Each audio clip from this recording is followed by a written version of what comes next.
Hello everyone, कैसे हैं आप सभी लोग। आई होप कि आप बहुत अच्छे होंगे और अपना जो इनर वर्क है काफ़ी अच्छे से कर रहे होंगे। तो आज के वीडियो में हम बात करने वाले हैं डिवाइन मैस्कुलिन्स के बारे में। तो जैसा कि मेरे से कुछ डिवाइन फेमिनिन्स थी जो सवाल कर रही थी कि मैम जब डीएम थर्ड पार्टी में जाते हैं तो उस दौरान उनकी सोच कैसी होती है, एक्चुअल में उनके माइंड में क्या चल रहा होता है जिस वजह से वो थर्ड पार्टी में एंटर करते हैं। तो अब यहाँ पे ना काफ़ी सारी डिवाइन फेमिनिन्स ऐसी हैं कि जो डीएम को ब्लेम करती है कि डीएम ख़राब होते हैं, कैरेक्टरलेस होते हैं। तो आज का जो वीडियो है वो मैं डीएम को डिफेंड करने के लिए बिल्कुल भी नहीं बना रही, बल्कि आप लोगों को वो सच्चाई बताने जा रही हूँ जिस चीज़ से आप लोग अनजान रहते हैं। तो जैसे कि मैं खुद एक डीएम एनर्जी में हूँ, तो अब जैसे कि मैं खुद एक डीएम एनर्जी में हूँ, तो मुझे पता है कि डीएम लोगों की जो सोच होती है वो कैसी होती है। और जितने भी डिवाइन मैस्कुलिन्स हैं तो वो ज़रूर आज के वीडियो से रेजोनेट कर पाएंगे। और जो डिवाइन फेमिनिन्स हैं जिनको डाउट होता है कि मेरे जो डीएम है उनकी सोच कैसी है, उनके अंदर अभी क्या चल रहा होगा, वो स्टिल थर्ड पार्टी में है तो उनके अंदर क्या चल रहा होगा मेरे लिए, ओके। और ड्यूरिंग जब वो थर्ड पार्टी में रहते हैं, ड्यूरिंग दिस सिचुएशन उनके माइंड में क्या चल रहा होता है, उनके इमोशंस कैसे होते हैं और वो क्या सोचकर ऐसा स्टेप लेते हैं 3D में, वो क्यों जाते हैं। आप लोग मुझसे सवाल भी करते हो कि मैम अगर उन्हें हमसे प्यार है तो वो थर्ड पार्टी में क्यों है, ये कैसा प्यार है कि प्यार हमसे करते हैं और वो मैरिज किसी और से कर लेते हैं, इंगेजमेंट कहीं और कर लेते हैं, या फिर वो रिलेशनशिप में भी किसी और के साथ में है, ऐसा क्यों है, आखिर डीएम की सोच कैसी होती है। और आप लोग फिर क्या करते हो, यहाँ पे आप लोग डाउट में चले जाते हो। आई मीन आप 3D माइंड से सोचते हो ना, तो आपको लगता है कि ये जो पर्सन है मेरा डीएम, ये तो एकदम कैरेक्टरलेस है, ओके। इसको तो कोई परवाह ही नहीं है मेरी, इसको तो कोई मतलब ही नहीं है, ये तो इग्नोर कर रहा है मुझे। थर्ड पार्टीज़ में भी है, कभी ऑन ऑफ करता है, कभी आता है, कभी जाता है, क्या चल रहा है इसके माइंड में। और अगर आप ऐसी सिचुएशन में हो, लाइक आपकी जो डीएम है वो किसी थर्ड पार्टी में है, चाहे वो मैरिज में हो या फिर अभी उनका इंगेजमेंट हुआ है या फिर वो किसी गर्लफ्रेंड के साथ में है, ठीक है। तो ऐसी सिचुएशन में आपको क्या करना चाहिए, आज हम इन्हीं सब बारे में बात करने वाले हैं। और बेसिकली आज का जो वीडियो है वो डिवाइन फेमिनिन और डिवाइन मैस्कुलिन्स दोनों के लिए बहुत इंपॉर्टेंट रहने वाला है, ठीक है। तो जैसे कि मेरा एक्सपीरियंस रहा है कि मैंने डीएफ के भी सेशंस लिए हैं, प्लस मैंने डीएम लोगों के भी सेशंस लिए हैं। और जैसे कि मैं खुद एक डीएम एनर्जी में थी, तो मैं कभी अपनी इमोशंस को समझ नहीं पाई, हमेशा मुझे वो कन्फ्यूज़न रहता ना, तो कभी मैं डीएफ लोगों के एनर्जी से अपने आप को रेजोनेट कर पाती, ठीक है। क्योंकि डीएम लोगों का जो माइंड होता है, जो सोचने का एक प्रोसेस होता है, वो थोड़ा सा डिफरेंट होता है डीएफ के कंपैरिजन में, ठीक है। तो प्रॉब्लम क्या होती है ना कि हम सामने वाले से जब एक्सपेक्टेशंस रखते हैं, चाहे वो हमारा डीएम हो या डीएफ हो, और जब हम सोचते हैं कि सामने वाला बिल्कुल हमारे तरीके से सोचे, बिल्कुल हमारी तरीके से ही वो अपनी चीज़ें करें, और जब वो ऐसा नहीं करता तो यहाँ पे हमें प्रॉब्लम होने लगती है। यहाँ पे फिर हम डाउट में चले जाते हैं कि ये कैसा कनेक्शन है, ये कैसी ट्विन फ्लेम जर्नी है, ठीक है। तो जब ट्विन फ्लेम जर्नी की बात अगर हम करें तो यहाँ पे भले ही दोनों पर्सन डीएम और डीएफ भले ही दोनों सेम सोल हैं, लेकिन प्रॉब्लम क्या है ना कि वो दोनों डिफरेंट बॉडीज़ में हैं, ठीक है। अब यहाँ पे फ़र्क इस चीज़ का होता है कि एक जो डीएफ है, ठीक है, वट एवर वो मेल बॉडी में कि फीमेल बॉडी में, उसका जो सोचने का जो पर्सपेक्टिव है, उसका जो सोचने का जो तरीका है वो डीएम से डिफरेंट है, ठीक है। अब डीएम जो है वो एक डीएम एनर्जी है, तो ऑब्वियस सी बात है कि उसका जो सोचने का जो तरीका है वो डिफरेंट होगा। सबसे पहले तो आप लोग इस चीज़ को समझने की कोशिश करो कि डीएफ हमेशा 5D में ज़्यादा कनेक्ट होती है और जो डीएम होते हैं वो लॉजिकल बहुत ज़्यादा होता है। तो इसी वजह से दोनों के बीच में वो टकराव होता रहता है, ना तो डीएम डीएफ को समझ पाते हो, ना ही डीएफ डीएम को समझ पाती है। तो जब बात करते हैं हीलिंग की, तो जब हीलिंग आप करते हो, आपके अंदर का जो इनर डीएम डीएफ है जब वो बैलेंस में आता है, तो आप कोई भी डिसीजन लेते हो, आप कुछ भी अपनी लाइफ में कुछ भी करते हो, ठीक है, आप कुछ भी सोचते भी हो ना इवन, तो भी आप एक बैलेंस में आके उस चीज़ को सोचते हो, ठीक है। तो स्टार्टिंग के फेज में क्या होता है कि जब आप लोगों की अवेकनिंग नहीं हुई होती है, ओके, या फिर आप नए नए अवेकनिंग में आए हो, तो उस टाइम पे बहुत ज़्यादा इम्बैलेंस हो रखा होता है आप में, क्योंकि या तो आप कंप्लीटली डीएफ एनर्जी से आप ऑपरेट करोगे या फिर कंप्लीटली आप डीएम एनर्जी से ऑपरेट करोगे।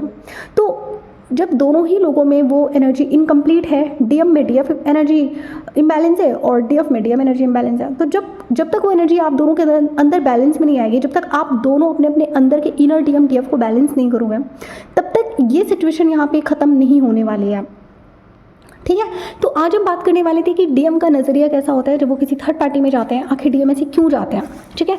आज मैं आप लोगों के ना काफ़ी सारे डाउट्स हैं जो यहाँ पे मैं आज आपकी क्लियर करने वाली हूँ। तो मैं थोड़ा सा आपको पेन और कॉपी लेकर मैं आपको थोड़ा समझाऊंगी, थोड़ा प्रैक्टिकल वे में मैं आपको समझाऊंगी being a DM energy, DM कैसे सोचते हैं, क्या लॉजिक यूज़ करते हैं, क्या थॉट प्रोसेस होता है, हर एक चीज़ के बारे में मैं आपको अच्छे से समझाने वाली हूँ। ठीक है, तो चलो अब हम वही मेथड यूज़ करते हैं आपको समझाने के लिए। तो आप लोग सबसे पहले बात को समझने की कोशिश करो, ये जो डीएम है ये 3D की सोल है और जो डीएफ है ये 5D की सोल है। ठीक है, तो जब हम डीएफ की बात करते हैं ना, तो ये जो डीएफ होती है ना, अवेकनिंग में जैसे ही आती है, ठीक है, तो होता क्या है कि इसके जो अपर के जो चक्रास हैं, जैसे कि आपका ऊपर के जो 3 चक्रास हैं तो ये आपके ओवर एक्टिव होते हैं, और जो नीचे के जो 3 चक्रास होते हैं वो होते हैं आपके ब्लॉक होते हैं। ठीक है, सेम यहाँ डीएम के साथ में भी होता है, इसके जो नीचे के 3 चक्रास होते हैं ना वो ओवर एक्टिव होते हैं, और जो अपर जो चक्रास होते हैं ना इसके ये यहाँ पे ब्लॉक होते हैं। ठीक है, अपर वाले इसके ब्लॉक होते हैं, और डीएफ के जो नीचे वाले जो चक्रास हैं ये यहाँ पे इनके ब्लॉक होते हैं। ठीक है, आप समझ सकते हो। तो अब यहाँ पे क्या सीन है, अब हम डीएफ को लेकर आज बात नहीं करेंगे, आज हम हमारा जो टॉपिक है वो डीएम ही है। ठीक है, तो आज हम डीएम की सोच को लेकर बात करेंगे, क्या सोच होती है इनकी, कैसे होती है। तो सबसे पहला कि जब ये डीएम है, जब ये अवेकनिंग में आते हैं, ठीक है, आई मीन जैसे मान लीजिए फॉर एग्जांपल आपके डीएम है आपसे मिले हैं, तो यहाँ पे क्या होता है, यहाँ पे किसी केसेस में क्या होता है कि यहाँ पे डीएफ की जो अवेकनिंग है वो यहाँ पे पहले ट्रिगर होती है, डीएम उस टाइम पे अवेकन नहीं होता। ठीक है, वो मिलता है आपसे, कनेक्शन को फील भी करता है, लेकिन उसको इस जर्नी के बारे में कुछ खबर नहीं है, जर्नी के बारे में उसको कुछ पता नहीं है। तो यहाँ पे डिवाइन क्या करते हैं, मोस्टली डीएफ की अवेकनिंग को पहले ट्रिगर करते हैं। अब यहाँ पे डीएफ की अवेकनिंग पहले ट्रिगर क्यों होती है, उसके पीछे का एक रीज़न होता है, क्योंकि डीएफ ऑलरेडी 5D से कनेक्ट है, तो वो जल्दी जल्दी हीलिंग करके आगे बढ़ेगी। ठीक है, तो जितनी जल्दी ये हीलिंग करके आगे बढ़ेगी उतनी जल्दी इनकी जो अवेकनिंग है वो ट्रिगर होगी। बट प्रॉब्लम क्या होती है ना उस सिचुएशन में कि जैसे मान लीजिए किसी केस में क्या होता है, क्योंकि हर ट्विन फ्लेम जर्नी अलग है, वो आपके सोल कॉन्ट्रैक्ट पे डिपेंड करता है। तो किसी केस में क्या होता है, यहाँ पे जब जो डीएम है अगर उसकी अवेकनिंग पहले ट्रिगर हो गई, ठीक है, और वट एवर कोई भी सिचुएशन हो, चाहे वो फीमेल बॉडी में हो चाहे वो मेल बॉडी में डीएम हो, ठीक है, तो जब यहाँ पे डीएम की अवेकनिंग पहले ट्रिगर होती है ना किसी भी केस में, चाहे वो फीमेल बॉडी में हो चाहे मेल बॉडी में हो, तो डीएम के अंदर जो एनर्जी है, कौन सी मिसिंग पार्ट है, डीएम के अंदर जो मिसिंग पार्ट है वो है डीएफ का। ठीक है, उसके अंदर डीएफ एनर्जी मिसिंग है, क्योंकि है तो वो पूरा मटेरियलिस्टिक ना, क्योंकि उसके नीचे के जो 3 चक्रास हैं वो ओपन है, ठीक है, और अपर जो चक्रास है वो ब्लॉक है। तो जो चक्रास उसके अंदर इम्बैलेंस फॉर्म में है, जो चक्रास ओपन नहीं है, तो डिवाइन का काम होता है सबसे पहले उन चक्रास को ओपन करना। तो डीएफ है, आई मीन जो डीएम है उसके अंदर डीएफ एनर्जी मिसिंग है। तो जब डीएम की अवेकनिंग होती है, आप खुद नोटिस करना, वट एवर आपकी डीएम की अवेकनिंग पहले ट्रिगर हुई है, बाद में ट्रिगर हुई है, लेकिन जब जब डीएम की अवेकनिंग ट्रिगर होती है तो सबसे पहले उनके अंदर की जो डीएफ एनर्जी है वो एक्टिवेट करते हैं यहाँ पे डिवाइन, क्योंकि वो एनर्जी मिसिंग होती है। ठीक है, तो उस टाइम पे डीएम बहुत ज़्यादा चेजिंग में आने लगते हैं, बहुत ज़्यादा डीएफ को चेस करने लग जाते हैं। ठीक है, तो अब जब मेरे साथ में सेम सिचुएशन हुई, बीइंग अ डीएम, जब मेरी अवेकनिंग पहले ट्रिगर हुई थी तो मेरे अंदर ये डीएफ एनर्जी पहले ट्रिगर हुई। ठीक है, तो मुझे क्या डाउट हुआ कि मैं तो डीएफ हूँ, यही समझ के मैंने अपनी हीलिंग करी, मुझे लगा मैं तो डीएफ हूँ, और डीएफ समझ के मैंने अपनी पूरी हीलिंग कर ली। ठीक है, क्यों, क्योंकि मेरे अंदर वो जो डीएफ वाला जो पार्ट था वो मिसिंग था। ठीक है, तो मेरे अंदर की जो डीएफ एनर्जी थी वो बैलेंस में आई, उसके बाद फिर मेरे अंदर की जो डीएम एनर्जी थी वो वापस से एक्टिवेट हो गई, और इधर जो मेरी डीएफ थी जो कि मेल बॉडी में थे, ठीक है, तो उनके साथ में क्या हुआ कि टेम्प्रेरी फॉर्म में उनके अंदर की जो डीएम एनर्जी थी वो एक्टिवेट हो गई टेम्प्रेरी, और मैंने उनको ही डीएम समझ लिया, और यही मेरी मिस्टेक थी। और खैर उस टाइम पे, आज से 2 साल पहले, उस टाइम पे मुझे इतना कोई समझाने वाला कोई था नहीं, और तो वहाँ पे जब मुझे कोई गाइडेंस नहीं मिली 3D में, तो मैंने अपने ही अवेयरनेस के साथ में अपनी चीज़ों को समझना स्टार्ट किया।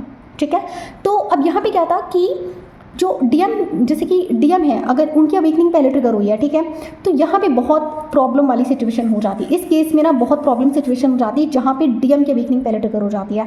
अगर डीएफ की अवेकनिंग पहले ट्रिगर हुई है तब तो बहुत अच्छा है। ठीक है, क्यों अच्छा है मैं आपको थोड़ा सा ये भी समझा देती हूँ, क्योंकि देखो डीएफ है ना वो जल्दी जल्दी सारी हीलिंग कर लेती है, और डीएफ लोगों के लिए पता है मेडिटेशन वगैरह करना कोई बहुत मुश्किल काम नहीं होता। आप उनसे बोलो ना कि 2-2 3-3 घंटे तो मेडिटेशन कर लो, चक्रा हीलिंग कर लो, मंत्रा जाप कर लो, उनके लिए बहुत ईजी होता है, वो कर लेते हैं। लेकिन बीइंग अ डीएम मेरे लिए बहुत ज़्यादा मुश्किल था। ठीक है, जैसे मुझे कोई कहता कि तुम 2-2 3-3 घंटे मेडिटेशन करो। एक बार मुझे याद है कि मैंने एक कोई डीएफ पोस्ट थी, मैंने उनसे एक छोटा सा सेशन लिया था, मैंने उनको ये बोला था कि मुझे ऐसी प्रॉब्लम हो रही है, तो उन्होंने मुझे कहा कि आप इस मंत्र का इतने बार पाठ करना। ठीक है, उन्होंने मुझे ये चीज़ दे दी। आप बिलीव नहीं करोगे, मैंने उसको कभी पढ़ा ही नहीं, क्योंकि बीइंग अ डीएम हम होते हैं लॉजिकल, हमें चाहिए होता है लॉजिक। आप हमें कह दोगे कि तुम ऐसे समझ लो चीज़ों को, ये वाला मंत्र पढ़ लो, ये वाला हवन करवा लो, हम उस चीज़ को नहीं समझेंगे, ठीक है। बीइंग अ डीएम हमेशा वो लॉजिकल होते हैं, लॉजिक से ऑपरेट करते हैं, हर चीज़ में उनको चाहिए होता है लॉजिक। वो मतलब मैं आपको क्या बताऊँ कि उनको हर एक चीज़ लॉजिक से ही समझनी है, ठीक है। अभी जैसे कल मेरे पास एक फीमेल बॉडी में डीएम एनर्जी आए थे सेशन के लिए, तो उनको भी मैंने लॉजिक से समझाया। अब उनको मैं इतने बेटर तरीके से कैसे समझ पाई, क्योंकि मैं खुद एक डीएम एनर्जी में हूँ, ठीक है। और उनको भी हर एक चीज़ लॉजिक से समझनी थी, प्लस मैं भी हर एक चीज़ लॉजिक से ही समझती हूँ। तो मैंने खुद भी अपनी जर्नी में बहुत ज़्यादा कभी भी मेडिटेशन नहीं किया, मैं आपको पहले बता रही हूँ, क्योंकि डीएम लोग हर एक चीज़ को बहुत प्रैक्टिकली समझते हैं। आप डीएफ को कह दोगे कि तुम ऐसे ऐसे पूजा कर लो, ठीक है, ऐसे ऐसे तुम मेडिटेशन कर लो, तो उनके लिए वो चीज़ मुश्किल नहीं होती है, वो कर लेती है, वो भक्ति भाव में बहुत ज़्यादा रहती हैं जो डीएफ होती है, ठीक है। अब बीइंग अ डीएम जब मेरी अवेकनिंग ट्रिगर नहीं हुई थी, जब मैं अपने ट्विन फ्लेम से नहीं मिली थी, उसके पहले भी, ठीक है, उसके पहले भी मैं एक डिस्टॉर्टेड, ठीक है, आप ये कह लो कि डिस्टॉर्टेड डीएम एनर्जी में थी मैं, ठीक है, पूरी डिस्टॉर्टेड डीएम एनर्जी में थी मैं जब मैं अपने ट्विन फ्लेम से नहीं मिली थी। अभी डिस्टॉर्टेड डीएम एनर्जी होती कैसे, मैं आपको बता रही हूँ। इनको चाहिए होता है अटेंशन सीकिंग बहुत ज़्यादा होता है, ठीक है, इनको अटेंशन बहुत ज़्यादा पसंद होता है, ठीक है। मतलब इनको चाहिए होता है कि लाइक मतलब अगर वो लड़की है डीएम जो है तो उसको चाहिए मेल अटेंशन, अगर वो कोई लड़का है, जैसे अगर मेल बॉडी में डीएम है तो उनको चाहिए फीमेल अटेंशन, बहुत इनको अटेंशन पसंद होती है। अब ऐसे क्यों होते हैं, क्योंकि इनको जब अटेंशन मिलती है ना तो इनको ईगो बूस्ट होता है, ठीक है, इनका ईगो बहुत ज़्यादा बूस्ट होता है, इनको बहुत अच्छा लगता है ईगो अटेंशन मिलती है, ठीक है, क्योंकि ये होते ही लीडरशिप की एनर्जी में, जो डीएम होते हैं ना ये लीडरशिप की एनर्जी में होते हैं, तो इनको अटेंशन बहुत ज़्यादा पसंद होती है। और डीएफ जो होती है ये बहुत ज़्यादा सॉफ्ट होती है, ठीक है, सॉफ्ट नेचर की होती है, ठीक है, ये बहुत ज़्यादा मतलब दिल से सोचती है, बहुत इम्पैथ होती है जो डीएफ होती है। डीएफ ऐसी होती है हमेशा ये गिविंग नेचर में होती है, ठीक है। आप लोग हमेशा सवाल करते हो ना कि मैम हमारे पास मनी इशू क्यों है, क्योंकि आप होते हो गिविंग एनर्जी में, समझे। डीएम के पास मनी का इशू क्यों नहीं होता, क्योंकि वो होते हैं रिसीविंग में, ठीक है, वो हमेशा रिसीविंग एनर्जी में होते हैं, इसलिए इनके पास मनी का भी कोई इशू नहीं होता। देखो इनके पास मनी के इश्यूज़ क्यों नहीं होते, आज मैं बता देती हूँ। एक तो है ऑलरेडी ये डीएम एनर्जी है, ठीक है, ऑलरेडी डीएम एनर्जी है, दूसरा ये रिसीविंग मोड में भी है, इस वजह से इनके पास मनी का इशू नहीं होता, ठीक है। इनके अंदर फियर होता है, लेकिन डिफरेंट एरिया में फियर होता है, लेकिन फियर के साथ साथ इनके अंदर कॉन्फिडेंस भी बहुत होता है। अब कॉन्फिडेंस क्यों होता है, क्योंकि इनका सोलर प्लेक्सस चक्र बहुत ज़्यादा स्ट्रॉन्ग होता है। अब मैंने आपको क्या बताया कि डीएम के नीचे के जो चक्रास होते हैं वो ओवर एक्टिव होते हैं। अब इसको भी मैं बैलेंस नहीं बोलूँगी, क्योंकि इसको बैलेंस करना भी ज़रूरी है। कोई चक्रा अगर आपका बहुत ज़्यादा ओवर एक्टिव हो रहा है तो वो भी आपके लिए अच्छा नहीं है, बैलेंस में होनी चाहिए ना चीज़ें। तो डीएम के साथ में कभी भी मनी का इशूज़ क्यों नहीं आता। आप लोग हमेशा सवाल करते हो, कंपैरिजन करते हो कि मैम वो तो बहुत ज़्यादा लकी है, ठीक है, उसके साथ में तो ऐसी कोई प्रॉब्लम नहीं है। आप ना ये कंपैरिजन सबसे पहले बंद करो, ठीक है। आप डीएम एनर्जी के ट्रेट को समझने की कोशिश करो, वो डीएम ही है, समझे। भले वो एक डिस्टॉर्टेड फॉर्म में है लेकिन वो डीएम ही है, और इस वजह से इनका मनी का इशू नहीं आता, क्योंकि एक तो वो डीएम एनर्जी है, दूसरा वो रिसीविंग मोड में। आप लोगों को मनी का इशूज़ क्यों आता है, क्योंकि डिवाइन फेमिनिन ना सबको बहुत फ्री में हेल्प करने की आदत होती है। डिवाइन फेमिनिन की हमेशा, डिवाइन फेमिनिन हमेशा सेवा में लगी रहती हैं, हमेशा गिविंग नेचर में रहती हैं। इसको दे देती हूँ, इसके लिए ये कर देती हूँ, उसको वो कर देती हूँ, इस वजह से भी इनका गिविंग नेचर हमेशा एक्टिवेट रहता है। अच्छा, मैं डीएम को नहीं बोल रही कि डीएम गिविंग नहीं करते, गिविंग ये भी करते हैं, लेकिन ये जो गिविंग करते हैं ना, ये गलत जगह पे गिविंग करते हैं। जो डीएम लोग होते हैं ऑलवेज, जो डीएम गिविंग करता है वो ऑलवेज गलत जगह पे करता है, वो कार्मिक्स को फीड करने में लगा रहता है डीएम, ठीक है। बहुत ज़्यादा अटैच होता है डीएम, 3D से बहुत ज़्यादा अटैच होता है। क्यों, क्योंकि है वो 3D की सोल, वो 3D की ही सोल है, वो 5D की सोल तो है ही नहीं, वो तो 3D की ही सोल है, कंप्लीटली वो 3D की सोल है। नीचे के चक्रा से वो ज़्यादा ऑपरेट कर रहा है। अब ये जो बेचारी डीएफ है ये 5D की सोल है, ठीक है, ये फील बहुत ज़्यादा करती है, ऐसा नहीं है कि फील नहीं करती, लेकिन लॉजिक बहुत ज़्यादा यूज़ करते हैं। ये हर चीज़ में इनको लॉजिक चाहिए होता है, ठीक है। हर चीज़ के पीछे आप इनसे बोलोगे ना कि तुम ये वाला मंत्र जाप कर लो, ठीक है, तो डीएम क्यों करना है इसको, कैसे कर लूँ। अगर उस डीएम के अंदर थोड़ी भी डीएफ एनर्जी एक्टिवेट है तो वो कर लेगा, ठीक है, लेकिन अगर वो टोटल डीएम एनर्जी से ऑपरेट कर रहा है तो वो आपसे सवाल करेगा क्यों कर लूँ, इसके पीछे का लॉजिक क्या है, मुझे क्यों करना चाहिए, क्या लॉजिक है, इसको करने से क्या होगा। वो ऑलवेज डीएम एनर्जी से ऑपरेट करता है। अब डीएम एनर्जी को मैं बहुत ज़्यादा तारीफ नहीं कर रही हूँ उनकी कि बहुत अच्छे होते हैं, नो। आप अगर 3D में देखो तो जितने भी लोग हैं सब 3D से तो ऑपरेट कर रहे हैं, 3D से तो ऑपरेट कर रहे हैं, 5D से तो कोई ऑपरेट कर ही नहीं रहा ना। प्रॉब्लम तो यही है। अभी जितने महान जो लोग अभी नए लोग आए हैं यहाँ पे ट्विन फ्लेम जर्नी के बारे में, जो अपनी बकवास करते रहते हैं, जो कहते हैं कि जर्नी जैसा कुछ होता ही नहीं है, वो कहाँ पे बैठे हुए हैं? वो भी तो 3D में ही बैठे हुए हैं ना। उनको खुद ही जर्नी मिली होती है, खुद ये उस लेवल की हीलिंग करके बैठे होते, तो अभी ये ऐसी बकवास तो नहीं कर रहे होते। ठीक है, खैर हमारा टॉपिक वो नहीं है। तो अब डीएम लोग जो होते हैं ना, वो ऑलवेज लॉजिकल सोचते हैं, माइंड से सोचते हैं। ठीक है, अब हम आते हैं अपने मेन क्वेश्चन पे कि अगर डीएम थर्ड पार्टी की तरफ क्यों जाते हैं। अब डीएम थर्ड पार्टी की तरफ क्यों जाते हैं, आपका सवाल ही यही था। थर्ड पार्टी, ठीक है, थर्ड पार्टी की तरफ डीएम क्यों जाते हैं। अब इस टॉपिक को थोड़ा ध्यान से समझने की कोशिश करना। अभी जो थर्ड पार्टी है ना, आपके कनेक्शन में क्यों आती है। जैसे मान लो कि ये जो डीएम है, ठीक है, और ये है यहाँ पे डीएफ, तो ये जो डीएम है ये थर्ड पार्टी की तरफ क्यों अट्रैक्ट होता है, क्यों जाता है, इसके अपने रीजंस होते हैं डीएम का। पहला तो देखो, अगर सोल कॉन्ट्रैक्ट में कोई कर्मा साइकिल है, ठीक है, अगर सोल कॉन्ट्रैक्ट में कोई कार्मिक साइकिल है तो ये पर्सन जाएगा ही, और यहाँ पे आप इसको रोक नहीं पाओगे। यहाँ पे इसका खुद का दिमाग काम करना बंद कर देगा। ठीक है, क्यों इसका खुद का दिमाग काम करना क्यों बंद कर देता है, क्योंकि वहाँ पे होता है आपका ये प्रारब्ध। ठीक है, प्रारब्ध, और प्रारब्ध से कोई भी नहीं बच पाया।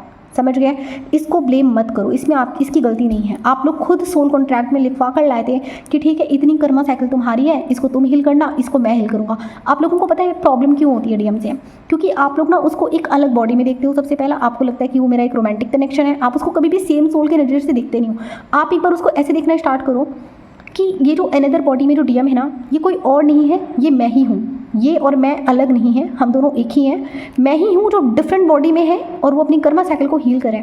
तो थोड़ा सा सोल लेवल से चीज़ों को देखने की कोशिश किया करो। हर वक्त लॉजिक का इतना यूज़ नहीं करना होता, और ट्विन फ्लेम जर्नी में आपके लॉजिक्स हमेशा फेल हो जाएंगे। आप कितनी भी कोशिश कर लो, ट्विन फ्लेम जर्नी में अगर आप हो तो लॉजिक आपके हमेशा फेल होंगे। इसी वजह से डीएम के लॉजिक यहाँ पे बार बार फेल होते रहते हैं जर्नी में, क्योंकि उनको लगता है कि मैं कुछ फील कर रहा हूँ, मेरे साथ हो कुछ रहा है। ठीक है, अब एक डीएम की सोच कैसी होती है जब वो थर्ड पार्टी में जाता है। सबसे पहला इनकी सोच ऐसी होती है कि लाइक इसका दिमाग काम करना बंद कर देता है। ठीक है, इसका जो माइंड है ना वो एकदम ब्लैंक हो जाता है, एकदम नम हो जाता है डीएम। ठीक है, माइंड एकदम ब्लैंक हो जाता है, एकदम नम हो जाता है। ये नम वाली जो सिचुएशन होती है ना, ये वो सिचुएशन होती है जब इंसान कोई भी इमोशंस फील नहीं कर रहा होता।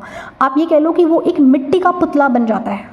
ठीक है, सिर्फ एक शरीर जिसका दिमाग बिल्कुल काम नहीं कर रहा है, उसका दिमाग, उसके इमोशंस काम करने बंद कर चुके हैं। वो टेम्परेरी फॉर्म में अपनी अंदर की फीलिंग वो किसी को बता भी नहीं पाता है। ठीक है, जैसे एक सोल शॉक नहीं होता किसी को, कि आपने किसी को बहुत ज़्यादा गहरा सदमा दे दिया। ठीक है, वो वाला जो फीलिंग होता है, ठीक है, कि इंसान को पता ही नहीं होता, उसको होश ही नहीं होता कि वो क्या कर रहा है। यही होता है डीएम का नम स्टेट, और वो चले जाते हैं, उनका जो माइंड है वो पूरी तरीके से ब्लैंक हो जाता है। ठीक है, और यहाँ पे माइंड ब्लैंक इसलिए हो जाता है क्योंकि यहाँ पे इनका जो सोल कॉन्ट्रैक्ट है कार्मिक साइकिल का, वो यहाँ पे एक्टिवेट हो जाता है। अब यहाँ पे डीएम का सिचुएशन देखो पहले आप। ठीक है, एक तरफ इसका माइंड है, एक तरफ इसका हार्ट है। ठीक है, एक तरफ माइंड है और एक तरफ इसका हार्ट है। माइंड कह रहा है मुझे जाना है थर्ड पार्टी की तरफ। ठीक है, माइंड कह रहा है मुझे जाना है थर्ड पार्टी की तरफ, हार्ट कह रहा है मुझे जाना है डीएफ की तरफ। इसी वजह से ये पर्सन बहुत ज़्यादा कंफ्यूज रहता है, ना तो ये दिल की सुन पाता है, ना ये दिमाग की सुन पाता है। मतलब आप ये कह लो कि अंदर अंदर बहुत फ्रस्ट्रेट होता है डीएम। ठीक है, दिल कहता है कि मुझे भाग के जाना है सिर्फ डीएफ की तरफ। डीएफ के पास उसको मिलता है कंफर्ट, सुकून, एनर्जी मिलती है। ठीक है, वो जो दिल का कनेक्शन है वो सिर्फ डीएफ से महसूस करता है। और थर्ड पार्टी की तरफ उसको मिलता है कन्फ्यूज़न। ठीक है, कार्मिक कॉन्ट्रैक्ट भी होता है, तो वहाँ पे एक दूसरे को ट्रिगर करना, कार्मिक भी डीएम को ट्रिगर करती है। ठीक है, ये सारी चीज़ें लगी रहती हैं। लेकिन आप लोगों का सवाल होता है कि मैम आप तो कह रही हैं कि डीएम थर्ड पार्टी में बहुत ज़्यादा दुखी होता है, तो फिर हम तो अपने डीएम को देख रहे हैं कि वो थर्ड पार्टी में बहुत ज़्यादा हैप्पी है, ऐसा क्यों? आपकी एनर्जी जा रही है ना, आप लोग एनर्जी भेजते रहते हो ना दिन रात उसके बारे में सोच के। ठीक है, उसके बारे में सोचते रहते हो, कहाँ तक अवीकनिंग हुई है, चैनलिंग देखते हो आप लोग। ठीक है, डीएम की करंट एनर्जी चेक करते रहते हो हमेशा। जो वीडियोस अपडेट होते हैं ना डीएम की करंट एनर्जी क्या है, वहाँ पे आपकी एनर्जी लीक होती है। और आपकी एनर्जी के लीक होने की वजह से ये जो डीएम है ना, इसको एनर्जी मिलती रहती है आपकी। और जब इसको एनर्जी मिलती रहती है ना, तो ये बहुत ज़्यादा कंफर्ट जोन में रहता है। ठीक है, तब अब जब इसको आपकी एनर्जी मिलती रहेगी ना, तो ये थर्ड पार्टी के साथ में भी हैप्पी रह लेगा। थर्ड पार्टी उस टाइम पे इसको ट्रिगर्स भी नहीं देती है। थर्ड पार्टी का काम होता है डीएम को ट्रिगर्स देना। लेकिन जब तक आप लोग अपनी एनर्जी उधर भेज रहे हो, तो ये पर्सन थर्ड पार्टी के साथ में है, थर्ड पार्टी ट्रिगर नहीं दे रही है। क्यों? क्योंकि ये पर्सन ऑलरेडी हाई वाइब्रेशन पे है, तो थर्ड पार्टी भी इसके साथ हैप्पी रहती है कि चलो ठीक है, अच्छा चल रहा है हम दोनों के बीच में। और फिर आप लोग कहते हो कि ये पर्सन तो हम देख रहे हैं हैप्पी है, इसको तो कोई मतलब ही नहीं है, इसको तो हमारी याद भी नहीं आ रही है, 2-2 3-3 महीने गायब रहता है, एक कॉल मैसेजेस भी नहीं करता। तो इसीलिए नहीं करते क्योंकि इनको आपकी जो एनर्जी है लगातार मिल रही होती है। अब आपकी एनर्जी लीक कहाँ कहाँ पे होती है? जब आप लोग चैनलिंग देखते हो, डीएम के बारे में सोचते हो, इनके बारे में फैंटेसी फील करते हो, कोई सॉन्ग सुन रहे हो, ये जो चैनल सॉन्ग आते नहीं रहते हैं कि डीएम एनर्जी चैनल सॉन्ग, मत सुनो, जहर है ये सब, सुनना बंद कर दो। आपकी एनर्जी बहुत ज़्यादा लीक होती है उधर साइड। जब आप कोई सॉन्ग सुनते हो, डीएम को याद करते हो, आप उसको मैनिफेस्ट करने की ट्राई करते हो। अब कुछ महान लोग यहाँ पे कहते हैं कि डीएम को एनर्जी सेंड करो, ठीक है, आपकी डीएम की अवेकनिंग के लिए आपका डीएम को एनर्जी सेंड करना ज़रूरी है। कुछ ज़रूरी नहीं है, मत करो उसको सेंड, क्योंकि जितना आप अपनी एनर्जी उस पर्सन को दोगे ना, वो उतना ज़्यादा थर्ड पार्टी के साथ में हैप्पी रहेगा।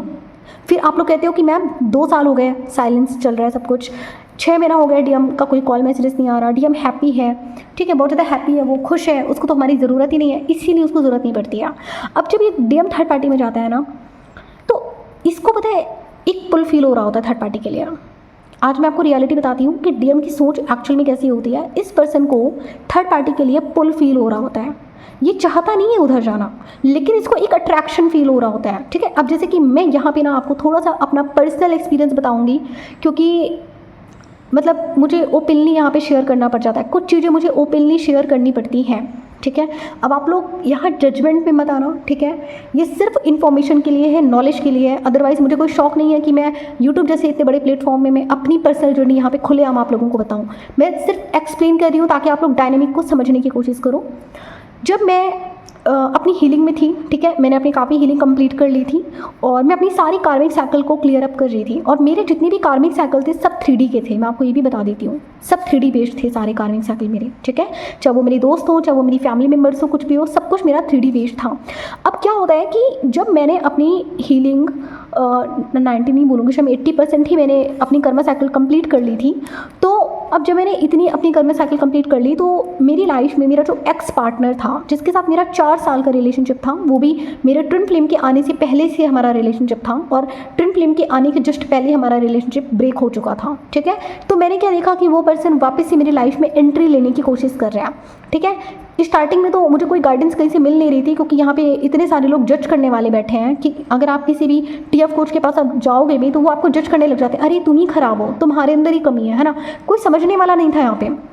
मैंने कहा चलो कोई बात नहीं, मैं डिवाइन को सरेंडर करती हूँ, जो होता है मैं उसको होने देती हूँ, गो विद द फ्लो में चलती हूँ, देखते हैं आगे क्या होता है। तो मैंने कुछ भी मतलब वहाँ पे कोई एक्शन नहीं लिया, मैं चुपचाप ऑब्जर्वेशन मोड में थी। तो मेरे एक्स की कॉल आती है मेरे पास, उसने मुझे वापस से कहा कि मुझे तुमसे मिलना है, मुझे तुमसे बातें करनी है, ठीक है। अब ये तब की बात थी जबकि मेरा आप ये कह लो कि मेरा हार्मोनियस यूनियन के जस्ट पहले की बात थी, ठीक है। तो ये मेरा एक आखिरी कार्मिक साइकिल था, ठीक है। उस टाइम पे आप आखिरी भी कह सकते हो, थोड़े बहुत कर्मा साइकिल और बचे थे मेरे, लेकिन ये जो मेरा एक्स था इसके साथ में, ठीक है। तो क्या होता है कि मेरे एक्स ने मुझे कॉल किया कि चलो हम मिलते हैं, ऐसा वैसा। अब मैं यहाँ पे बहुत ज़्यादा परेशान थी, क्योंकि मेरे दिमाग में आ रहा था कि मैं तो अपने ट्विन फ्लेम के लिए लॉयल हूँ और मैं अपने एक्स से नहीं मिल सकती, अगर मैं मिलूंगी तो मैं उसको चीट करूँगी, ठीक है। तो डीएम के मन में ये भी चीज़ आती है कि मैं उसको चीट करूँगी। अब लेकिन प्रॉब्लम क्या थी मेरे साथ, मेरा जो हार्ट था, मेरा जो दिल था, वो था मेरी डीएफ की तरफ, जो कि रेजिस्ट कर रहा था कि नहीं, मुझे किसी भी थर्ड पार्टी से या मुझे किसी और लड़के से या किसी और कनेक्शन में मुझे नहीं जाना, मुझे किसी से नहीं मिलना। तो मेरा हार्ट बार बार मुझे रेजिस्ट कर रहा था, लेकिन जो मेरा माइंड था ये कह रहा था कि नहीं, तुम्हारा एक कर्मा साइकिल है, वहाँ पे तुम्हें जाना है, उस कार्मिक कॉन्ट्रैक्ट को ख़त्म करना है, तुम्हें जाना पड़ेगा, उससे तुम्हें मिलकर आना भी पड़ेगा, तुम्हें उससे कुछ में भी शायद कुछ तुम्हारा अनफिनिश्ड कर्मा है, उसे तुम्हें पूरा करना पड़ेगा और वापस आना पड़ेगा। अब मेरी सोल और मेरा हार्ट, मेरी सोल बार बार मुझे मेरे एक्स की तरफ पुल फील करवा रही थी, ठीक है, एक्स की तरफ, जबकि मेरे दिल में मेरा डीएफ ही है। स्टिल मेरा जो सोल है, आई मीन जो मेरी सोल थी, वो बार बार मुझे मेरे एक्स की तरफ पुल फील करवा रही थी कि नहीं, तुम्हें जाना है, तुम्हें उससे मिलना है, ठीक है। अब मुझे खुद भी अंदर से मन करने लगा कि हाँ, मुझे मेरे एक्स से मिलना है, ठीक है। तो हमने बात करी, तो उसने कहा कि मुझे तुमसे मिलना है एक बार ही। मैंने कहा ठीक है। तो मेरे एक्स के साथ में मेरा कुछ अनफिनिश्ड कर्मा था, तो मेरा एक्स आया, ठीक है, और वो बिल्कुल उसी अंदाज से। अब मैं आपको एक चीज़ और बताऊंगी, ठीक है, जैसे कि डीएफ चाहती है ना, डीएम चाहते हैं ना कि मेरी डीएफ ऐसी हो, या डीएफ चाहती है कि मेरी डीएम ऐसे हो, ठीक है। तो मैंने क्या नोटिस किया कि मेरा एक्स बिल्कुल उसी अंदाज में आया जैसा कि मैं अपनी डीएफ से कभी एक्सपेक्ट करती थी कि मेरी डीएफ मेरे लिए ये चीज़ें करे। तो मैंने देखा उसने मुझे वापस से वो सारा सरप्राइज़ सरप्राइज़, आप ये कह लो कि सरप्राइज़ दिया मुझे आके कि देखो मैं तुम्हारे पीजी के नीचे खड़ा हूँ, ठीक है। और वैसे ही वो कार से आ रखा था, तो उसने मेरे लिए खुद ही कार का जो डोर है उसने वो ओपन करा। तो ये सब चीज़ें मैंने अपने डीएफ से एक्सपेक्ट करी थी कि मेरी जो डीएफ है मेल बॉडी में, वो मेरे लिए ये सब चीज़ें कभी करेंगे, है ना। ये उस टाइम की बात है, जबकि बहुत पहले की बात है जो मैं आपको बता रही हूँ। तो ये सब मैंने इनसे एक्सपेक्ट कर रखा था। अब वो सारी चीज़ें वो पर्सन मुझे मेरा एक्स मिरर कर रहा था, ठीक है। एनीवेज हम बैठे, बात करी हमने, फिर हम एक थोड़ा सा शाम के टाइम पे हम कहीं घूमने निकले। तो वो मेरी फेवरेट चॉकलेट, उसको पता है कि लाइक मुझे मेल्टेड चॉकलेट बहुत पसंद है, तो वो मेरे लिए वो लेकर आया। उसने कहा कि मुझे याद है कि जब तुम पहले ऐसी चॉकलेट्स की तुम मुझसे डिमांड करती थी, तो वो मेरे सामने वही सारी चीज़ें मुझे याद दिला रहा था कि ऐसे ऐसे हमारे बीच में हुआ था, ऐसे ऐसे ये कनेक्शन हमारा बना था। एनीवेज अब उस टाइम पे मैं बहुत न्यूट्रल थी, मैं आपको सच बता रही हूँ। मेरे अंदर फाइट तो चली रही थी, सही और गलत, ठीक है। वो जो डीएम के अंदर चलता रहता है वो तो मेरे अंदर चल ही रहा था, क्योंकि मुझे बार बार ऐसी फीलिंग आ रही थी कि मैं अपनी डीएफ को चीट कर रही हूँ, मुझे ये चीज़ नहीं करनी चाहिए। लेकिन स्टिल अब मेरा एक कार्मिक साइकिल था, तो मुझे उसको भी फिनिश करना था। खैर एनीवेज हम बैठे, हमने बात करी। तो अब यहाँ पे मेरा लेसन क्या था? अब मेरा लेसन ये था कि मेरा एक्स के साथ मेरा जो कार्मिक चैप्टर था वो कंप्लीट हो चुका। अब मेरा जो एक्स था, इसको भी मुझसे एक्सपेक्टेशन थी कि शायद मैं उसकी लाइफ में वापस आ जाऊँगी, शायद हमारा फिर से एक रिलेशनशिप बनेगा, शायद हम शादी करेंगे, क्योंकि उसने उस दिन उससे मुझसे बोला भी कि मैं चाहता हूँ कि हम वापस से साथ आ जाएँ, और तुम्हारे साथ मेरा कनेक्शन बहुत ही स्मूथ था, बहुत अच्छा था, और पता नहीं क्यों हमारे बीच में चीज़ें ख़राब हो गई। तो मैंने उसको क्लैरिटी दी, मैंने कहा देखो अब मेरे मन में तुम्हारे लिए ऐसी कोई फीलिंग्स नहीं है, और हमारे बीच में ऑलरेडी सब कुछ खत्म हो चुका है। तो आई होप कि तुम अब अपनी जर्नी में आगे बढ़ो, ठीक है। मैं तुम्हारे लिए अच्छा फील करती हूँ, मैं तुम्हारे लिए कुछ भी बुरा फील नहीं करती। तो यहाँ पे ना बहुत सी क्लैरिटी मुझे उस दिन मिली, और वो जो कार्मिक साइकिल था वो कम्प्लीटली वहीं पे ख़त्म हो चुका। उसके बाद मेरे एक्स को भी क्लैरिटी मिल गई कि शायद अब ये लाइफ में आगे बढ़ चुकी है, अब ये वापस रिटर्न नहीं आएगी। उसके बाद जब वो कार्मिक साइकिल रिलीज़ हुआ ना, मैं आपको बता रही हूँ, मुझे अंदर से बहुत अच्छी वाली फीलिंग आई कि थैंक गॉड। क्योंकि बार बार मैं क्या नोटिस करती थी कि मेरा जो एक्स था वो कभी कॉल मैसेज करता, कभी कुछ करता, कभी कुछ करता, तो उसकी जो फ्रिक्वेंसी थी, उसकी जो एनर्जी थी, वो बार बार मेरी टाइमलाइन में शिफ्ट क्रिएट कर रही थी, बार बार मेरी यूनियन की टाइमलाइन में इंटरप्ट कर रही, समझ रहे हो, इंटरप्ट कर रही थी। तो इस वजह से वो कार्मिक साइकिल वही फिनिश करना मेरे लिए बहुत इंपॉर्टेंट था। अब चलो मेरे साथ में तो ये हुआ कि मैं तो सिर्फ मिलकर आ गई, हमने सिर्फ एक कॉफ़ी इन्जॉय करी, चॉकलेट्स इन्जॉय करी, ठीक है। ऐसे करके सिर्फ 2-3 घंटे की मीटिंग थी, वो अटेंड करके मैं आ गई। अब यहाँ भी बहुत सारे डीएम लोग ऐसे होते हैं जो कि फिजिकल हो जाते हैं, ठीक है। अब उनके साथ, उस पर्सन के साथ उनको फिजिकल होना भी पड़ता है, ठीक है। अब आप लोग इसको बिल्कुल भी जस्टिफाई नहीं करोगे कि मैम आप क्या बकवास कर रही हो कि डीएम की फिजिकल होने को आप जस्टिफाई कर रही हो, मैं नहीं कर रही, लेकिन ये आपके सोल कॉन्ट्रैक्ट में होता है। अब सोचो ज़रा, अगर किसी इंसान के साथ में आपका कार्मिक साइकिल है 15 साल का, तो आप उसके साथ मैरिज में जाओगे, 15 साल रह के आओगे, ठीक है। तो वहाँ पे आपका फिजिकल रिलेशनशिप भी बनेगा, बहुत सी चीज़ें होती हैं जो कि होती हैं, ठीक है। तो अब यहाँ पे मैरिड डिवाइन फेमिनिन से पूछो कि उनका भी तो एक कार्मिक साइकिल होता है। आप लोगों को लगता है कि नहीं सिर्फ डीएम का ही कार्मिक साइकिल होता है, नो, डीएफ का भी कार्मिक साइकिल होता है। लेकिन जो अनमैरिड, जो ट्विन फ्लेम्स है, मोस्टली उनका मैंने देखा है कि अगर वो लोग मैरिज में नहीं है, स्टिल उनका फिजिकल रिलेशनशिप भी किसी के साथ हो सकता है, समझ रहे हो। तो यहाँ पे आप लोग प्लीज़ 3D माइंड से इतना मत सोचो, ठीक है। अब ये जो डीएम लोग होते हैं ना, इनको बस फुल फील हो रहा होता है कि मुझे जाना है, मुझे चैप्टर कंप्लीट करके वापस अपने डीएफ के पास आना है। अब इसी चक्कर में बहुत सारे डीएम चले जाते हैं गिल्ट में, गिल्टी में, ठीक है। जैसे कि मैं उस टाइम टेम्प्रेरी फॉर्म में गई थी गिल्टी में। कुछ डीएम लोग जाते हैं शेम में, ठीक है, कि मैंने तो पाप कर दिया। उनको गिल्ट आने लगता है कि मैं तो डीएफ को मुँह तक दिखाने लायक नहीं रह गया, मेरी डीएफ मुझे जज करेगी। उनके अंदर सबसे बड़ा यही वाला फीलिंग आता है कि जो मेरी डीएफ है वो मुझे जज करेगी, वो मुझे ऐसे जज करेगी, वो मुझे समझेगी नहीं। और इसी वजह से डीएम क्या करते हैं, अपनी फीलिंग्स आपको नहीं बताते, वो और भी ज़्यादा रन करने लगते हैं, वो और भी ज़्यादा सोचते हैं कि हटाओ, क्या मतलब है जब वो मुझे समझेगी ही नहीं, समझ रहे हो। तो ये होते हैं डीएम के इमोशंस। ये बंदा जाना नहीं चाहता किसी थर्ड पार्टी में, लेकिन कार्मिक कॉन्ट्रैक्ट ऐसा होता है, प्रारब्ध ऐसी चीज़ है ना जिसे कोई नहीं बच पाया। श्री कृष्ण भी प्रारब्ध से नहीं बच पाए। उनको भी अगर रुक्मणी के साथ में शादी करनी थी तो वहाँ पे गए, उन्होंने शादी करी, बट स्टिल उनका जो प्यार थी वो राधा ही थी, समझ रहे हो आप लोग। तो प्रारब्ध ऐसी चीज़ है जिससे कोई भी नहीं बच पाता है। जब प्रारब्ध एक्टिवेट होता है ना, तो इंसान का दिल और दिमाग काम करना बंद कर देता है, ना चाह के भी उसको वही चीज़ करनी पड़ती है, उसको उसमें जाना पड़ता है। अब आप लोग कहोगे कि मैम जब डीएम फिजिकल हो रहा होता है थर्ड पार्टी के साथ में, तो उसको कैसी फीलिंग आती है? बहुत गंदी फीलिंग आती है, हाँ, बहुत गंदी फीलिंग आती है। उसको लगता है कि मैं आपको एक्सप्लेन नहीं कर सकती डीएम की सच्चाई, लेकिन उसको बहुत वर्स्ट फीलिंग आती है, बहुत गंदी फीलिंग आती है। आप बहुत लकी हो डिवाइन फेमिनिन कि आपको ऐसा कार्मिक सिचुएशन नहीं दिया गया जहाँ पे आपको किसी के साथ में फिजिकल होना पड़ रहा है। एक मैरिड डिवाइन फेमिनिन से पूछो, मेरे पास आती है मैरिड डिवाइन फेमिनिन्स भी, उनके कार्मिक्स जब उनको फिजिकल होने के लिए फोर्स करते हैं ना तो उनका रोना निकलता है कॉल पे, ठीक है। मैं लेती हूँ ना सेशंस, मुझे पता है कि सामने वाले की सिचुएशन क्या होती है, सामने वाले की फीलिंग्स क्या होती है, ठीक है। हमें तो लगता है कि अरे वो तो मज़े कर रहा है, अरे वो तो मज़े कर रही है। आप पूछो ना, डीएम डीएफ दोनों से पूछो, जो मैरिड डिवाइन फेमिनिन्स हैं जिनके हस्बैंड उनको फोर्स करते हैं, जो कार्मिक हस्बैंड है जो उनको फोर्स करते हैं कि मतलब फिजिकल हो जाओ तुम हमारे साथ में। आप सोचो, जिसके साथ में आपको प्यार नहीं है, आप उसके साथ फिजिकल हो रहे हो, कैसा फीलिंग आएगा आपको, ठीक है। मतलब वो बॉडी भी आपको इतनी हैवी लगने लगती है ना कि आपको मन करता है कि मैं इस बॉडी को ही कुछ कर दूँ, समझ रहे हो, ऐसी फीलिंग आती है एक डीएम को और एक डीएफ को भी।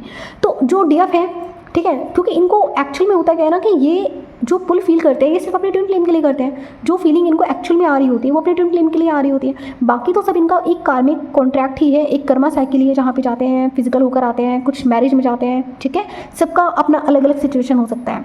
और मजे की बात भी ये है कि जब तक ये कार्मिक साइकिल ख़त्म नहीं होगी, ठीक है, अब इसकी हीलिंग भी देखो आपको करनी पड़ेगी। डीएम हो या डीएफ, अगर कोई भी मेरा वीडियो देख रहे हैं तो हीलिंग आपको खुद करनी पड़ेगी। आपको 5D में भी हीलिंग करनी पड़ेगी, सोल लेवल पे भी हीलिंग करनी पड़ेगी, और आपको 3D में भी हीलिंग करनी पड़ेगी, ठीक है।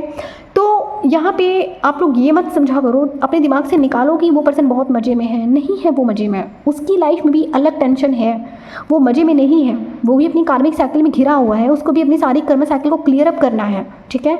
और आप लोग तो बहुत लकी हो डिवाइन फेमिनिन्स, जो अनमैरिड डीएफ हैं, जो कि सेलिबेसी फॉलो कर रही हैं, जिनको किसी के साथ में फिजिकल वाला इंटीमेसी नहीं करना पड़ रहा, बहुत लकी हो।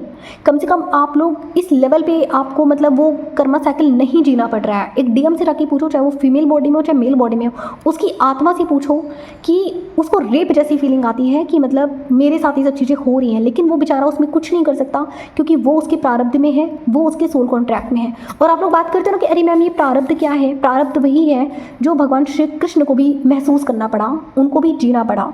जब वो रुक्मिणी के साथ में मैरिज किए थे, ये भी तो उनका एक प्रारब्ध ही था। चाहते तो वो राधा के साथ में भी शादी कर लेते, वैसे तो वो राधा के साथ में ऑलरेडी मैरिड ही थे, ठीक है, लेकिन कॉस्मिक लेवल पे मैरिड थे। 3D लेवल पे उनको रुक्मिणी के साथ ही आना पड़ा मैरिज में, ठीक है, क्योंकि ये इनके प्रारब्ध में था। तो जब भगवान प्रारब्ध से नहीं बच पाए तो हम तो और आप तो इंसान ही हैं, ठीक है। तो प्लीज़ डीएम भी इंसान है, उसकी भी फीलिंग्स को थोड़ा आप लोग समझने की कोशिश किया करो। अब मैं डीएम को जस्टिफाई नहीं कर रही कि नहीं फिजिकल होना बहुत अच्छा है, थर्ड पार्टी में जाना बहुत अच्छा है, नो। क्या कर सकते हैं, है तो प्रारब्ध ही, आप लोग ही अपने सोल कॉन्ट्रैक्ट में लिखवा कर लेकर आए थे कि 3D के कर्मा तुम हैंडल करना, 5D का कर्मा मैं हैंडल करूंगी, और फिर नीचे आने के बाद जज करने लगते हो दूसरे को। क्यों करते हो आप लोग ऐसा? मत किया करो, क्योंकि देखो जितना आप 3D लेवल से सोचोगे ना, मैंने पहले भी बोला है, जितना आप 3D लेवल से सोचोगे उतना ज़्यादा आप अपने डीएम को जज करोगे, ठीक है। जितना ज़्यादा आप सोल लेवल से चीज़ों को देखना स्टार्ट करोगे तो आपको उसके लिए एक अनकंडीशनल लव ही आएगा। फिर वहाँ पर आप ये दिमाग यूज़ नहीं करोगे इतना कि वो बेकार है, वो कैरेक्टरलेस है। देखती हूँ मैं बहुत सारे लोग डीएम को गालियाँ देते रहते हैं नीचे कि डीएम तो एकदम बेकार होते हैं, कैरेक्टरलेस होते हैं। सो प्लीज़ मेरी आप लोगों से ये रिक्वेस्ट है कि समझो, थोड़ा सा सामने वाले की भी फीलिंग्स को समझो। वो है तो 3D की ही सोल, ठीक है। और यहाँ पे आप लोग के सवाल और होते हैं कि मैम हमारा जो डीएम है वो साइलेंट क्यों रहता है, ठीक है, लाइक वो इतना साइलेंट क्यों है कि वो हमसे बात तक नहीं कर सकता, वो हम उसको मैसेजेस करते हैं तो वो इग्नोर करता है। देखो ये अपनी मर्जी से इग्नोर नहीं करते, यहाँ पे डिवाइन का भी इंटरवेंशन होता है। अगर डिवाइन चाहेंगे तो आप लोगों के बीच में कॉन्टैक्ट नहीं हो पाएगा। तो इस जर्नी में डीएम को ब्लेम करना बंद करो और प्रे अपने डिवाइन से करो, क्योंकि यूनियन आपका डिवाइन के ही हाथ में है। यहाँ पे उस पर्सन के हाथ में आपका यूनियन नहीं है, वो पर्सन खुद स्टक है अपनी कार्मिक साइकिल में। तो जो खुद ही आज़ाद नहीं है वो आपको आज़ादी क्या देगा, समझ रहे हो ना। तो प्लीज़ आई होप कि जिनका भी सवाल था उनको ये चीज़ें समझ में आई होंगी। तो प्लीज़ आप लोग डीएम को यहाँ पे मतलब इतना जज मत करो। रही बात अगर आपके डीएम अनविकन है, गाली गलौज करते हैं, बदतमीजी से बात करते हैं, तो ऐसे डीएम को एनर्जी सेंड नहीं करनी है। ऐसे डीएम के साथ में डिसीजन चूज़ करना है, अपनी सेल्फ वर्थ को क्लेम करना है, समझ गए। जितना ज़्यादा आप एक अपनी सेल्फ वर्थ को क्लेम करके चलोगे ना तो वो पर्सन आपको मिरर करेगा, फिर वो आपको भी वो रिस्पेक्ट देना स्टार्ट कर देगा, ठीक है। वैसे तो दोनों के ही लेसन्स होते हैं, डीएम के भी लेसन्स होते हैं, डीएफ के भी लेसन्स होते हैं, दोनों को ही इनवर्क करना पड़ता है। लेकिन अगर आपकी अवेकनिंग पहले हुई है तो आपको पहले इनवर्क करना पड़ेगा। डीएम की अवेकनिंग अगर बाद में हुई है तो उनकी टर्न बाद में आएगी। लेकिन जिन केसेस में डीएम की अवेकनिंग पहले ट्रिगर होती है तो वो केस तो भाई क्या बताऊँ मैं, क्योंकि मेरे साथ ही हुआ था। मेरी अवेकनिंग जब पहले ट्रिगर हुई बीइंग अ डीएम, तो मुझे अपने इमोशंस को समझने में बहुत प्रॉब्लम फेस करनी पड़ी थी। मुझे लोगों के जजमेंट भी सुनने पड़े थे। जैसे मेरी पुरानी जो टीएफ कोर्स थी, एक ही लोगों से मैंने सेशन ले रखा था, लेकिन वो मेरा जो एक्सपीरियंस था इतना ख़राब था, मे भी शायद मेरा वहाँ पे कोई कर्मा साइकिल होगा। उन्होंने तो मुझे ऐसे बोला कि तुम कैसी लड़की हो, डीएफ तो ऐसी होती नहीं है, तुम में भी शायद कोई कार्मिक होगी, तुम डीएफ हो ही नहीं सकती। हाँ, मैं डीएफ नहीं थी, मैं डीएम थी, इसीलिए मैंने वो सब चीज़ें फेस कर रखी थी, और शायद इसीलिए मुझे इतना ज़्यादा जजमेंट भी वहाँ पे मिला, ठीक है, कि तुम तो बहुत ख़राब लड़की हो, तुम्हारी शादी तो मैं अपने भाई से भी ना कराती। ऐसी ऐसी बातें तक सुनने को मुझे मिली हैं बीइंग अ डीएम एनर्जी, क्योंकि मुझे लगा कि मैं डीएफ हूँ, सामने वाले को भी लगा कि मैं डीएफ हूँ। उन्होंने मुझे गलत जज कर लिया। उनको लगा कि कोई डीएफ ऐसे थोड़ी ना करती है कि डीएम के भाई से भी बात कर रही है, उसके दोस्त से भी बात कर रही है, ऐसे। तो उन्होंने मुझे वहाँ पे जज किया, लेकिन एनीवेज मेरा भी वहाँ पे एक कर्मा साइकिल ही था, जो भी था, ठीक है। तो खैर, आई होप कि आप लोग समझे होंगे आज की वीडियो से भी। आज का भी देखो वीडियो बहुत लंबा हो गया, और जिनका भी सवाल था तो आई होप कि आपको काफ़ी क्लैरिटी मिली होगी। तो जिनके भी डाउट्स है ना अभी भी इस टॉपिक को लेकर, तो आप प्लीज़ मुझे कमेंट करना। बाकी चीज़ें भी मैं आपको समझा दूँगी किसी नेक्स्ट वीडियो में, ठीक है। तो आई होप कि आज की वीडियो से काफ़ी क्लैरिटी मिली होगी। तो ओके, आज के वीडियो में बस इतना ही रखते हैं, मिलते हैं हम किसी नेक्स्ट टॉपिक में। तब तक अपना ध्यान रखिए, take care, have a good day.